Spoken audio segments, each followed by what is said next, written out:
Their Eyes Were Watching God by Zora Neale Hurston, Chapter 12. So, in the first page of this chapter, consider what is the town's reaction to Janie and TK's relationship. Let's begin. It was after the picnic that the town began to notice things and got mad. Tea-Cake and Miss Mayor Starks? All the men that she could get, and fooling around with somebody like Tea-Cake? Another thing, Joe Starks hadn't been dead but 9 months, and here she goes sashaying off to a picnic in pink linen. Dunk quit attending church like she used to, gone off to Sanford in a car with Tea-Cake and all her in her all dressed in blue. It was a shame. Dunn took to the high-heel slippers and $10 hat, looking like some young girl, always in blue because Tea-Cake told her to wear it. Poor Joe Starks. Betty turns over in his grave every day. Tea-Cake and Janie gone hunting. Tea-Cake and Janie gone fishing. Tea-Cake and Janie gone to Orlando to the movies. Tea-Cake and Janie gone to a dance. Tea-Cake making flower beds in Janie's yard and seeding the garden for her. Chopping down that tree she never did like by the dining room window. All those signs of possession. Tea-Cake in a borrowed car teaching Janie to drive. Tea-Cake and Janie playing checkers, playing coon can, playing Florida flip on the store porch all afternoon as if nobody else was there. Day after day and week after week. "Phoebe," Sam Watson said one night as he got in the bed, "I believe your buddy is all tied up with that Tea-Cake, sure enough. Didn't believe it at first." So what is the town's reaction? Let's continue thinking about it so first off, this list of things here that they see Tea-Cake and Janie doing, if you think about them objectively, it's actually quite sweet, where Tea-Cake and Janie are having a genuinely good time, spending time with each other, and Tea-Cake's doing really nice things for her and teaching her, which we know that Janie likes to be included and taught things. And so from an objective relationship, this is actually a really lovely relationship that they're developing. But from the townspeople's perspective, it feels like a betrayal to Joe Starks. And so that's what we see right now with the town's reaction. But let's pay attention to Phoebe and Sam Watson's conversation. Remember that Phoebe is Janie's friend from the first chapter, and Sam is Phoebe's husband. So let's take a look. This is Phoebe speaking. "Aw, she don't mean nothing by it. I think she's sort of stuck on that undertaker up at Sanford. It's somebody, 'cause she looks might good these days. New dress and her hair combed a different way nearly every day. You got to have something to comb hair over. You got to have something to comb hair over. When you see a woman doing so much raking in her head, she's combing at some man or another. Course she can do as she please, but that's a good chance she got up in Sanford.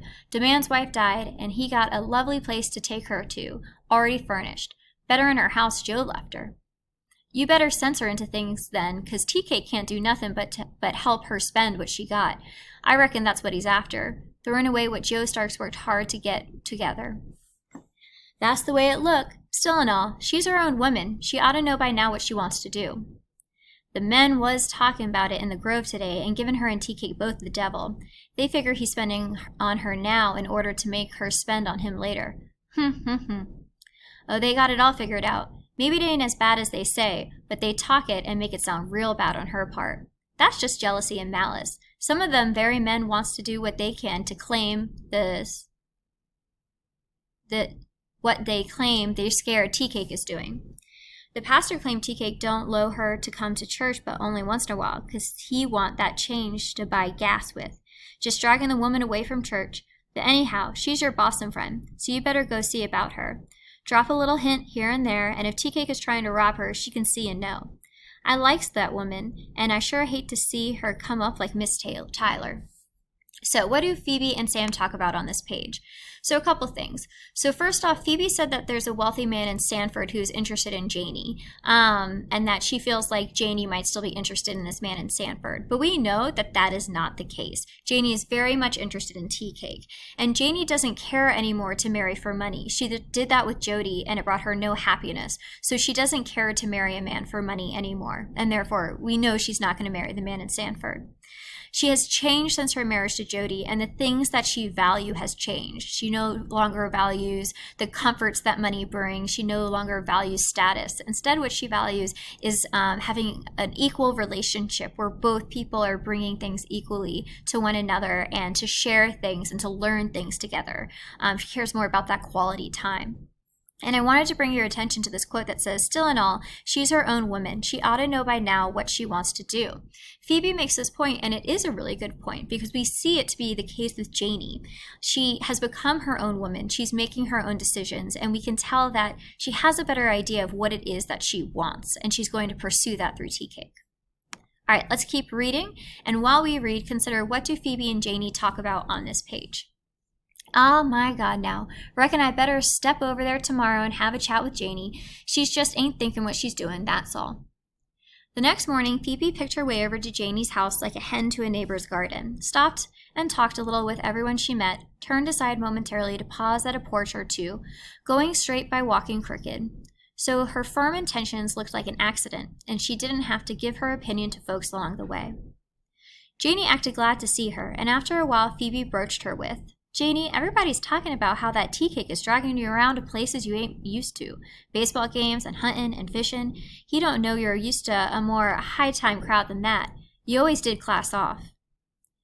Jody classed me off. I didn't. Nah, Phoebe, tea cake ain't dragging me off nowhere. I don't want to go. I always did want to get around a whole heap, but Jody wouldn't allow me to. When I wasn't in the store, he wanted me just to sit with folded hands and sit there. And I'd sit there with the walls creeping up on me and squeezing all the life out of me. Phoebe, these educated women got a heap of things to sit down and consider. Somebody done told them what to sit down for. Nobody told poor me to sit and still worries me. So sit and still worries me. I wants to utilize myself all over. But Janie, tea cake, whilst he ain't no jailbird, he ain't got a dime to cry. Ain't you scared he's just after your money, him being younger than you? He ain't never asked a first penny from me yet, and if he loved property, he ain't no different from all the rest of us. All these old men that's sittin' round me is after the same thing. They's 3 more whiter women in town. How come they don't? There's 3 more, I think that whiter might mean richer women in town. How come they don't break their neck after them? Because they ain't got, nope, that's not what it means. I'm not quite sure. There's 3 more whiter women in town. How come they don't break their necks after them? Because they ain't got nothing. That's why. So, Phoebe and Janie.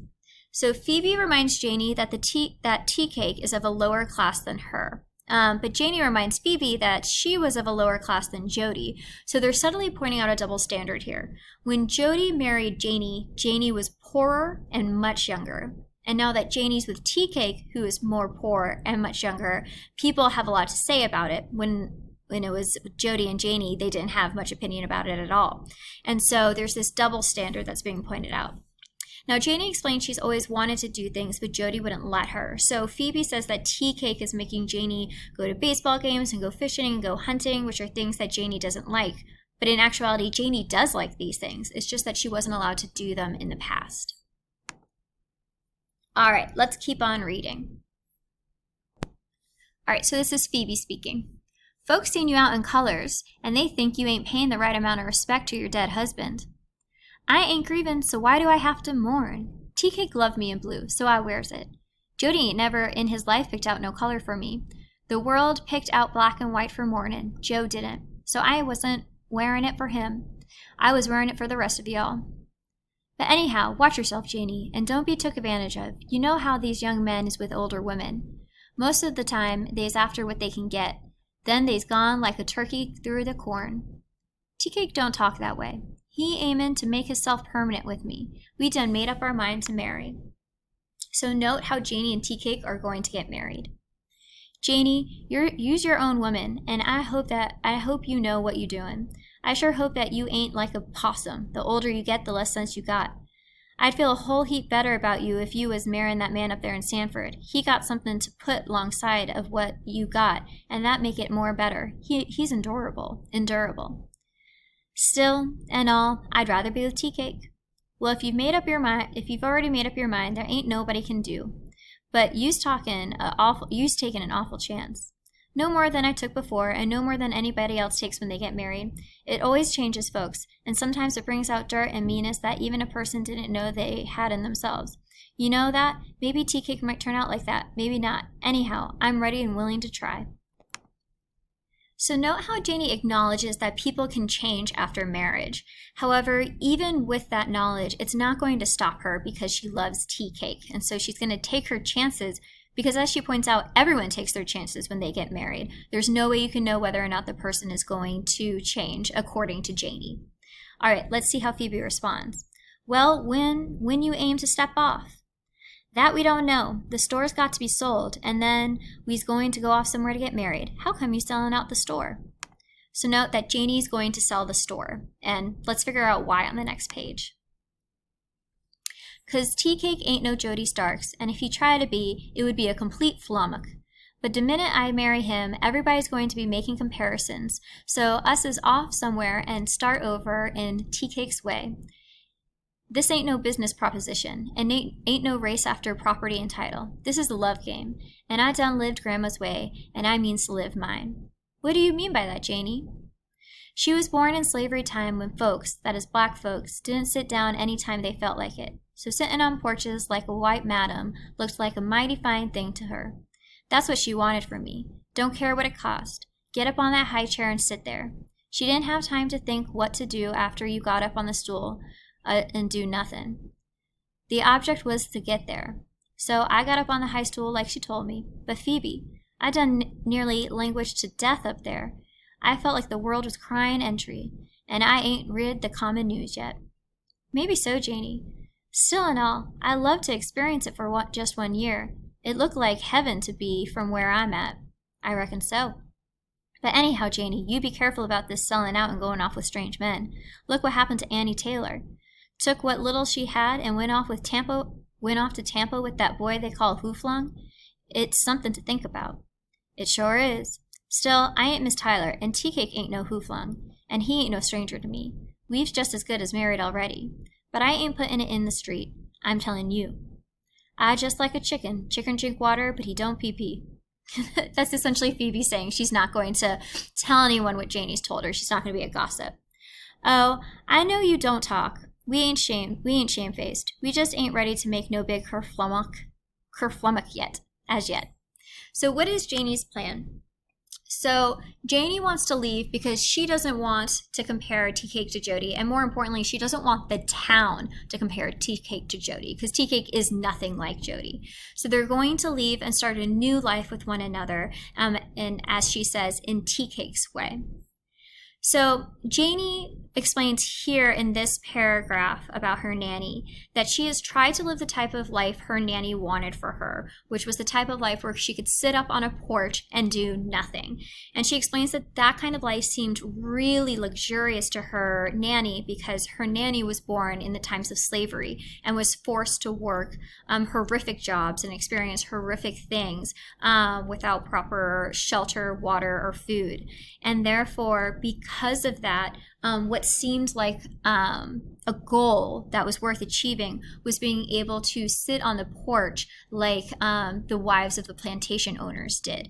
And so Nanny wanted for Janie the ability to not have to do hard jobs and to work in fields and to struggle. She wanted Janie to have an easy life.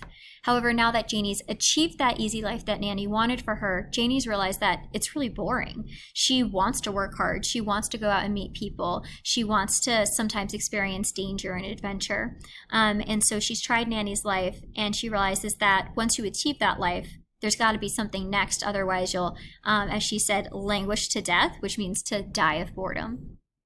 Now, Phoebe hears all this, and she supports her friend, but she does warn Janie to not end up like Annie Tyler. And it sounds like Annie Tyler kind of ran off with a younger man named Hooflung, and he kind of took her for all of her money. And so Phoebe's worried that Janie will experience the same thing. All right, so let's pause here, and we'll pick back up in the next video, part 2 of Chapter 11.